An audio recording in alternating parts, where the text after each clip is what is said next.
जबरदस्त फर्क है। कई फर्क के आ जीव ने जीव दशा छोड़ी कोक सतगुरुना शरणમાં જઈ અને ઈ હું એટલે અંધકાર અને રૂ એટલે પ્રકાશ અજ્ઞાન રૂપી અંધકારમાંથી સતરૂપી પ્રકાશમાં લઈ જાય એવા દયા ભોળા સદગુરુ મળી જાય અને એનું શરણ સ્વીકારી તન મન ધન અર્પણ કરી અને કદાચ આપણને જ્ઞાનની જ્યોત જગાવે તો मनुष्य अवतार में जीव दशा में आनो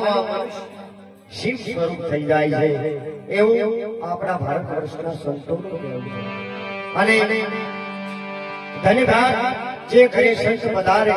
जेना घरे हरिजन हरु गुण गाय ई नित गंगा में नाय 12 महीने आपणा घरे